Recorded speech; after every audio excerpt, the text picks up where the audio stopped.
Okay, we had some problems there, but we're continuing the show. Hopefully it hopefully it's good this time.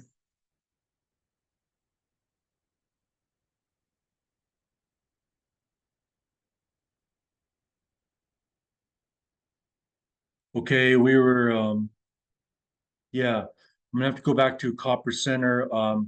What I was saying about Copper Center was I met a Native woman down there. She said yes, encroachment is still an issue. Uh, yes, encroachment is still an issue. Yes, trespassing is still an issue in sport hunting and competing game laws and stuff. I mean, all that's still ongoing issues with Alaska Natives. But she said that her biggest concern was the young Native people that didn't really care a lot about the tribal land or want to live there. They more wanted to move to Anchorage and work at McDonald's and get apartments and stuff. Yeah, yeah. Uh, Hopefully, I like with a lot of Native people, they eventually go home one day, so hopefully these kids will do that, but I thought that was an interesting, so like not so much an external threat that Native Americans are traditionally used to, but actually an inner cultural threat that their youth are not caring about the tribal land no more. I thought that was very interesting. Um, I just want to show the wildlife study area of Fish and Wildlife and BLM and all those government agencies that how the maps could benefit wildlife study, how the maps could help with land ownership and land loss. As you can see, there's a checkerboarded land system in the Yukon Flats. You could see there's native village corporation land, regional native corporation land, all from the regional Doyon Corporation, refuge boundary in the yellow. Uh, there's mining claims. There's mining sectors granted from state of Alaska land. It just goes on and on. There's Wild River and their laws. Alaska is very congested with land laws, and the maps would help a lot because you'll know what was there originally, and that's always helpful. It was my Gwich'in mapping was painstaking, time consuming, and evolved all the time with new demands that required more materials from the city, which itself was very difficult. It's hard to get even basic necessities like we're having problem getting eggs like everyone else right now. So imagine trying to get map materials, to the villages. And I had to get new quads all the time. And I made the biggest mistake first by only getting maps close to the village when they land use was huge, wide, and I needed lots of quads. And Gwich'in mapping, what I thought was going to be 2 weeks, turned into a 10-year project. It took that long to find the right people because the more I did it, the more I got to know the land and people better. And it grew village by village because nothing like it had been done before in any of the Gwich'in villages. I had to put my dreams and my life on hold. I had to put my dreams and life off again and again, turning down grad schools, getting my colleagues mad outside because they missed me. They wanted me to come back to New York or Albuquerque. And they're like, why aren't you coming back? Is it because of this, And 2 weeks, me and Caius Peter were just going to do the sheep mountain in Arctic Village for 2 weeks, and they paid me 2 grand, which in 2002 was a lot of money, right? I was going to use that to go to medical school, but what what I thought was 2 weeks turned into 10 years, and I didn't go to medical school. I did this instead. In 1980, Anilka maps were transferred to newer maps by Tantana Chief's Natural Resource Department. They were informative, but the names were plagued with linguistic spelling issues because Gwich'in linguistics have really improved in the last 40 years. And so a lot of the names needed to be corrected. Uh, there was misplaced place names due to maps being so old and outdated because geography and mapping have really improved now too. So a lot of work had to be done there. The methods I used, I used three-dimensional recording devices simultaneously for documentation, video camera, digital audio recorder that was always on no matter what. and a notebook to note key themes. PhD students call this triangulation. That's what I did. Uh, I didn't know the time that was going to take. You know, it took years and years because it took that long to get to know people and the land. Archiving, I really wish Native people would get on that because I had to use a lot of help, which was not no problem. I had to use a lot of non-Native help for archiving because we don't really have a real centralized archiving system for Native people, and we should, you know. Um, Work deprived from 60 years of past mapping. I worked off what was already done, starting with the Anilka maps in 1980, done by Richard Caulfield. I'll give you a brief view of that later. Trails and story orienting the maps. That was very important because I want to avoid the list approach Western mappers use to document place names.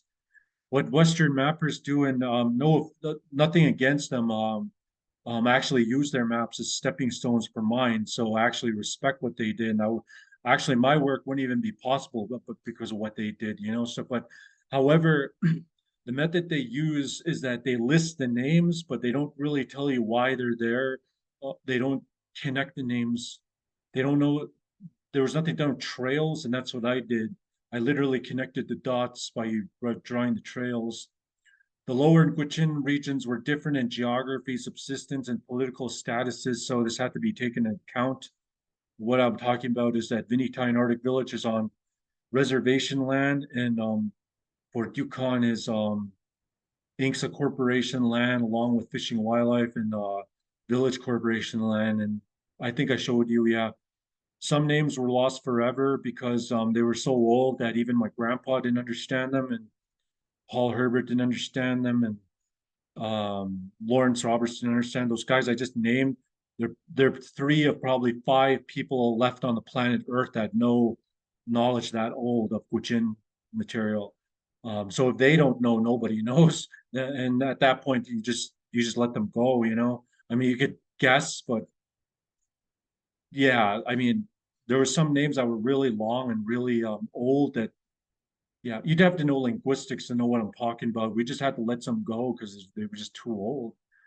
So I had this, I had a city office and a village office. Just a second, I need to drink some water. So I had multiple offices all through the interior. I had an office in Vinnytire, Arctic Village, as you can see in my house there. This same house here. I had an office at Tassatenan Achieves. I had an office, um, where else? Yeah, Dana Chiefs, Fairbanks, Fairbanks office, Fort Yukon office, Arctic Village office, and a Vinnytire office. Gwich'in regional map uses. The Gwich'in map books can be shown to developers and planners like the U.S. Corps of Engineers when they do projects in the villages, so culturally sensitive areas can be protected. Improve land management and teaching kids their trails and place names, which my cousin is trying to do right now. Climate change maps could be used to track changes, which the Indigenous Futures Lab is trying to do in Vancouver right now, creating a compendium of Indigenous cultural land knowledge, where I hope to store my material. I'm doing it right now, actually, before I retire from the field. It could help with resources. It could help with implementing modern wildlife, tribal wildlife fishing creek management, improve native land use. I tried to approach NARF Native American Rights Fund headquarters, but they didn't seem to get it. You know, I don't know why, because I think it could really improve native land laws and protection. Even family areas, they used this system for over 10,000 years, so it must have worked. Each family had their own area, mostly for lakes to manage muskrats. It was important because if all the native people used one lake, they would have exhausted the fish. And the chiefs were aware of this long ago in pre-contact time. So each family had their own area to prevent overuse and to improve protection. Extremely helpful for the maps are extremely helpful for allotment claims and land claims, which is still ongoing. Everybody thinks that the Alaska Native Claims Settlement Act was like a one-time thing, but it's not. There's still lands that haven't even been selected yet from that. And that was like what, 50 years ago? It's extremely helpful. Oh, sorry. Most efficient. The trails are the most efficient, shortest ways to places. My grandpa Trumbull said, if you tried to walk up there, even with the best compass and map and rubber boots and everything, it would take you a week. But he said if you go on one of our trails, it would get you there in one day, and your feet would be dry. Wildlife and food sources, fishing spots, and best living areas on the land. That's the maps all show all those places. Intertribal benefit, tribes can use these maps to better their own other tribes can use the Gwich'in maps to better their own tribal mapping. Not even tribes, anybody, huge benefit to the field of linguistics as many old Gwich'in words were revived. Food security, reestablishing access to wildlife and fishing sources. And this is where your work, Michelle, I took a picture of your work there. 2021 Bureau of Land Management Central Plan uh, meetings was occurring in the Vinny type block there. As you can see, that little this little block right here, which was originally made. I was told by people in the village and people outside the village for a trail to Caro and those other uh, mining claim areas and other areas too, I'm sure. Um, Maybe after the lecture, you could explain a little more, Michelle. So, and I know you, okay. The Vinita block was thought to be empty by BLM until they saw my maps. The maps already apply because I'll be sending up the paper, which includes complex moose hunting areas, wildlife migration routes, salmon beds, and sheep hunting areas, all of which was mapped right there, my map to the right there.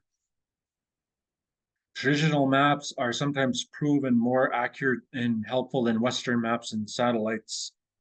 From various articles I read about indigenous mapping in Central and South America, Spanish researchers in Guatemala prefer to use the native maps because they're more accurate and alive than the Western maps because the tribes